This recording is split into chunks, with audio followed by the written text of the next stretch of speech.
भाजपमधील damage control रोखण्यासाठी देवेंद्र फडणवीस कालपासून सोलापुरात तंबू मारून बसले आहेत.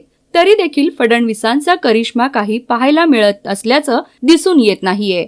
अद्याप भाजपमधील धुसफूस कायम आहे. इतकंच काय तर भाजपच्या माजी आमदारानं थेट फडणवीस यांच्या कार्यक्रमाला दांडी मारत आपली भूमिका स्पष्ट केली आहे. यामुळे आता भाजपसह फडणवीसांची डोकेदुखी वाढलीय. काय घडलंय ते आपण या व्हिडिओच्या माध्यमातून पाहूयात. त्याआधी आपण जर आपल्या हक्काच्या राजनीती चॅनलला सबस्क्राईब केलं नसेल तर सबस्क्राईब करा, जेणेकरून आमचे अपडेट्स तुम्हाला लवकर मिळतील.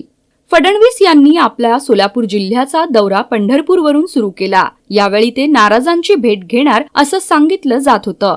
त्यांनी आंधळगाव येथे कार्यक्रम घेतला. या कार्यक्रमाला भाजपचे सहयोगी, विधान परिषदेचे माजी आमदार व लोकसभेला भाजपचे क्लस्टर प्रमुख म्हणून काम पाहिलेले प्रशांत परिचारक यांनी दांडी मारली. त्यामुळे आता चर्चांना ऊत आलाय.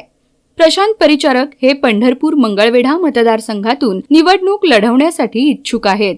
पण या जागेवर विद्यमान आमदार समाधान आवताडे यांची दावेदारी मजबूत आहे. भाजप आवताडेंवरच डाव खेळण्याची शक्यता अधिक आहे. यामुळे परिचारक नाराज आहेत. त्यांनी शरद पवारांची भेट घेऊन तुतारीची मागणी केली, परंतु पवारांनी अद्याप त्यांना ग्रीन सिग्नल दिलेला नाही. भगीरथ भालके सुद्धा तुतारीसाठी इच्छुक आहेत. यामुळे तुतारी कोणाला मिळणार हे अद्याप अस्पष्ट आहे.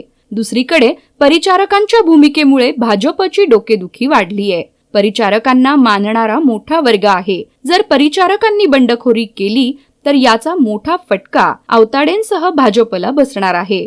फडणवीस जर परिचारकांची नाराजी दूर करण्यात अपयशी ठरल्यास भाजपला ही सीट गमवावी लागण्याची दाट शक्यता असल्याचं बोललं जातंय.